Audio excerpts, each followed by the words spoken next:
If I took a peek at your calendar right now, would I immediately be able to tell what your priorities are?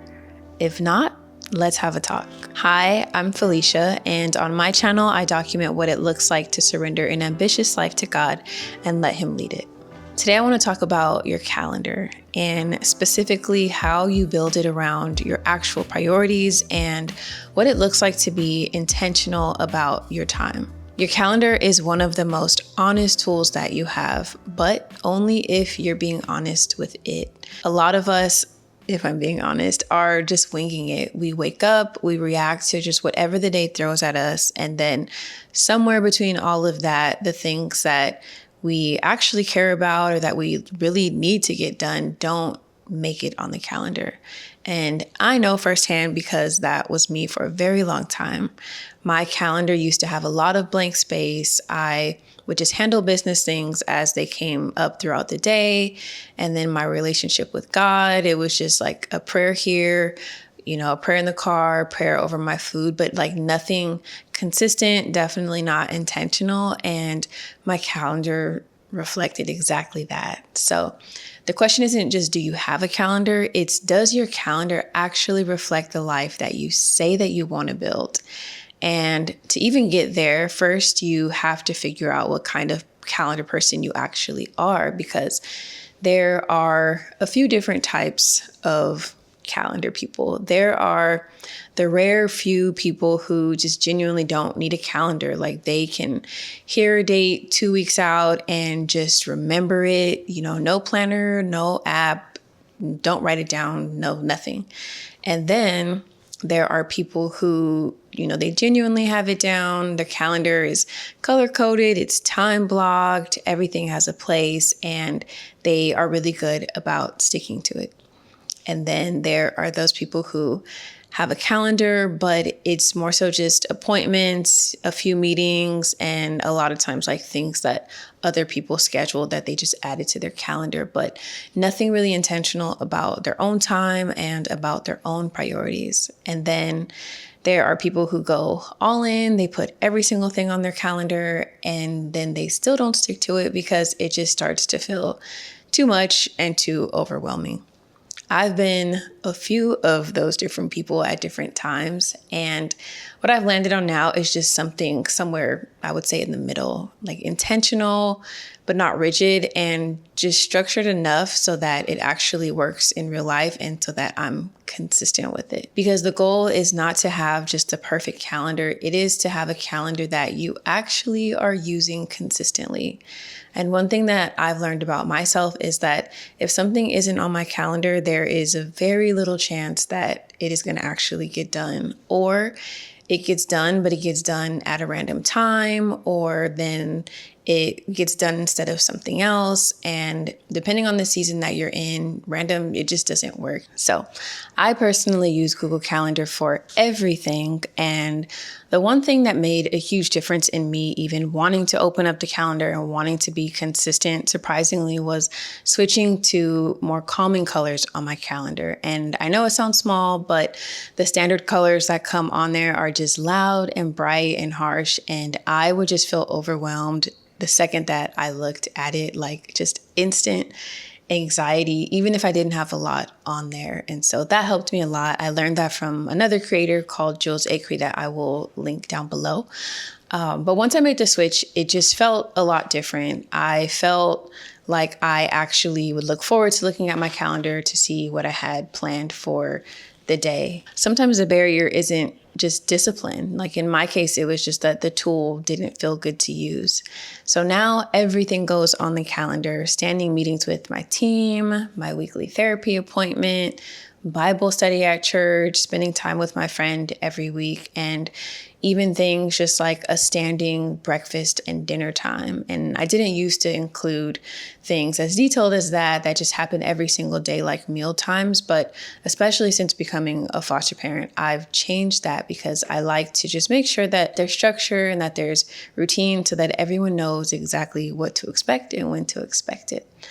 And the most important thing that I've started putting on my calendar is time with God first thing in the morning, because I realized that I would never just not show up to a Zoom call that I had scheduled with somebody else. And so I just had to ask myself, why was I not giving that same energy to God? So now I make sure that that's scheduled just like I would with anyone else. And a simple way that I've been just trying to keep track of everything on my calendar and hold myself accountable is to just start doing calendar audits.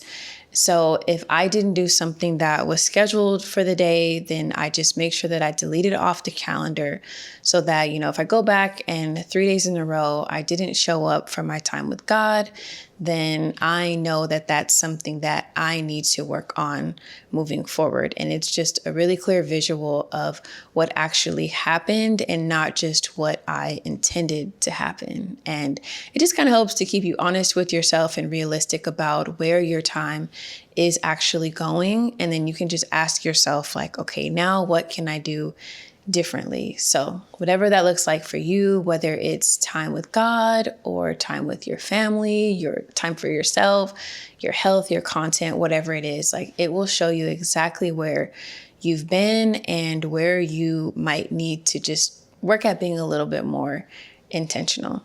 And for me with content specifically, that's something that I've been trying to get a lot more consistent about with myself, because if it's not scheduled, then it doesn't happen, or it just happens whenever it does. And it doesn't always happen when I want it to, because I'm not being intentional about protecting that time. And so I just have to make sure that it goes on there first before my attention and my time goes elsewhere. But here's the thing. A full calendar also does not just automatically mean a stewarded one, because you can be quote unquote productive and still running on fumes. So sometimes it's not even that things aren't getting done. Sometimes everything is getting done, but you're exhausted, you're stressed, and you're just constantly anxious about time. And that's usually a sign that there's not a lot of margin in your calendar. You've packed so much in there that there's little room to breathe, and there's no room for things to shift or for you to be able to handle like unexpected things that come up without your day just falling apart. And especially if you're somebody who wears a lot of hats, things come up, people call you, things have to shift all the time. And if everything is scheduled back to back with no breathing room, then one disruption can just throw off your whole entire day. So I've just been really intentional about trying to build more margin into my calendar, whether that's actual blank space or if it's just giving extra time to things so that I have room to move when I need to without everything just coming undone. Because ultimately, this conversation isn't just about productivity, but it's really about stewardship. God has entrusted us with our time, with our homes, work, relationships, and the goal is to just have the capacity to actually show up for it all. And of course, that doesn't mean that it's going to be perfect, but we want to show up with intentions. So if you looked at your calendar right now and it doesn't reflect what you say your priorities are, that's just a good place to start, is to just evaluate where you are and to see how you can move differently moving forward. So just pick one thing that actually matters to you, put it on your calendar, and just show up for it the same way that you would show up for anybody else, especially when it comes to time for you and especially when it comes to time for God. So I would love to know, are you a calendar person, or is this something that you're trying to get better at as well? I would just love to know where you are with it. And if you enjoyed this video and you want to go deeper on topics that are similar to this, like faith, but also about stewardship and just what it looks like to walk with God in your everyday life, then I have a playlist called Heart to Heart that I will link in the description. And if you are not subscribed, I would love for you to just join me on this journey. I post new videos every week, so I would love to invite you to subscribe if this aligns with you. And as always, thank you so much for spending your time with me, and I will see you in the next video. Bye, guys.